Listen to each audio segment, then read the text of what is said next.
Qu'est-ce que le socle commun a encore de commun? Sébastien Lecornu a moins de 48 heures pour répondre à cette question. Le Premier ministre démissionnaire lundi matin doit trouver avant demain soir mercredi un gouvernement pour la France et ce faisant tenter de ressouder la fragile coalition présidentielle tout en tentant d'éviter une censure à un futur gouvernement. Voilà la mission quasi impossible que lui a confiée le chef de l'État.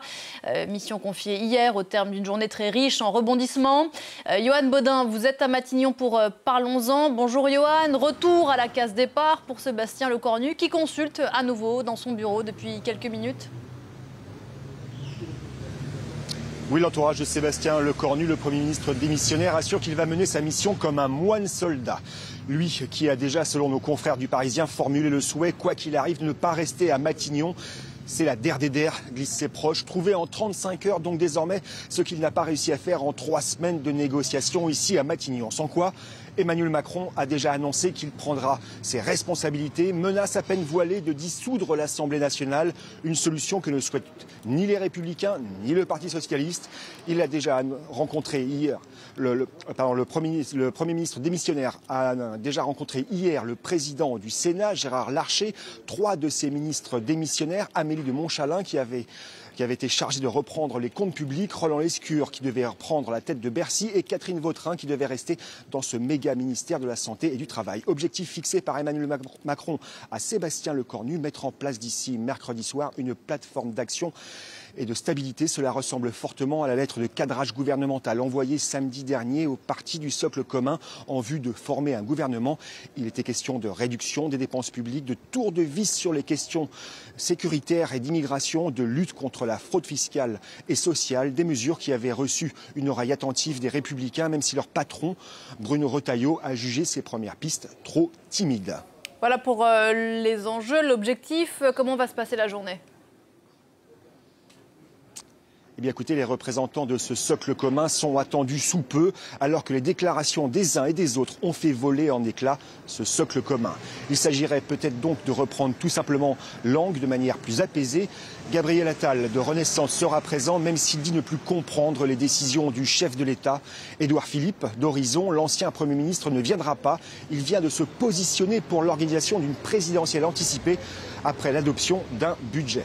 Le MoDem, l'UDI vont revenir autour de la table, même si l'UDI a aussi claqué la porte hier.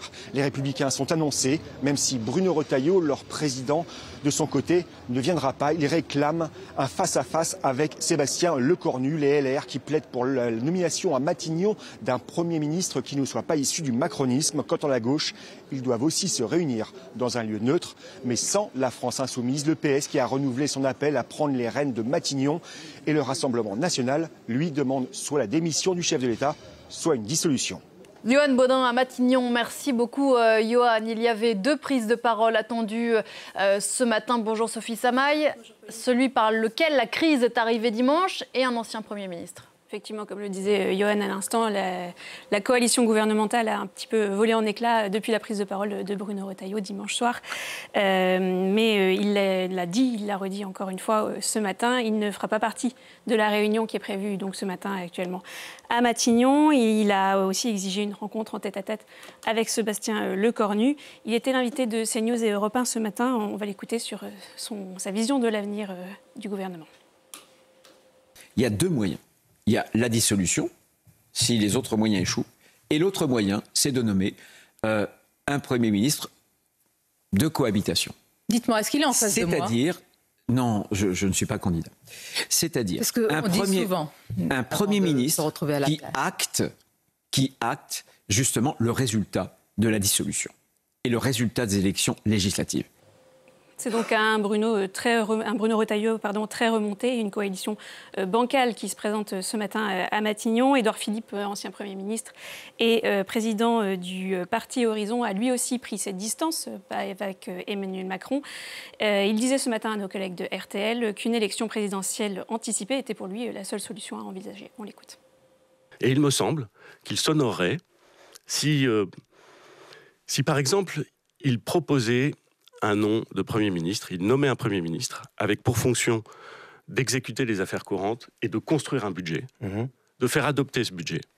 Et qu'à l'issue, dès lors que ce budget est adopté, dès lors que la France est dotée d'un budget, et c'est indispensable, il annonce qu'il organise une élection présidentielle anticipée, c'est-à-dire qu'il part immédiatement après que le budget a été adopté. Ce que vous êtes Voilà, l'ancien Premier ministre d'Emmanuel Macron, donc Édouard Philippe, qui appelle à une présidentielle anticipée. Voilà pour les réactions du côté de la droite de l'échiquier politique. Du côté des oppositions, l'équation n'est pas plus simple ? Non, effectivement, autour de force de ressouder le socle commun, s'ajoute aussi celui de la menace de la censure qui est brandie par la gauche et par le Rassemblement national très régulièrement s'ils n'obtiennent pas satisfaction. Mais ici, ce sont les stratégies qui divergent. La secrétaire nationale des écologistes, Marine Tondelier, avait appelé elle aussi à une réunion entre les gauches ce matin, mais les tensions bloquent tout compromis encore une fois.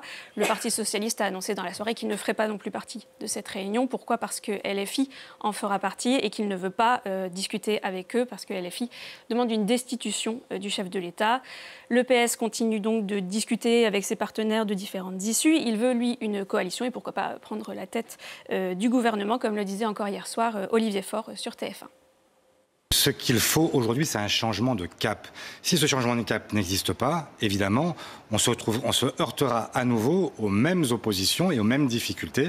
Et donc, je plaide ce soir devant vous, devant les Françaises et les Français, pour que ce changement de cap ait lieu. Moi, comme les autres, j'ai toujours dit que nous devons prendre nos responsabilités. Et si nous étions appelés à Matignon, il faudrait que nous répondions positivement. Quant au Rassemblement national, lui, il ne trace que deux options possibles. La dissolution absolument incontournable selon sa chef de file Marine Le Pen, ou alors la démission d'Emmanuel Macron, solution la plus sage, nous dit-elle. Éric Ciotti, le patron de l'UDR et allié au RN, a même affirmé hier soir qu'ils censureront systématiquement tout gouvernement jusqu'à l'obtention de l'une de ces deux options. Donc la tâche s'annonce très très compliquée pour Sébastien Lecornu pour trouver une solution d'ici, on le rappelle quand même, mercredi soir.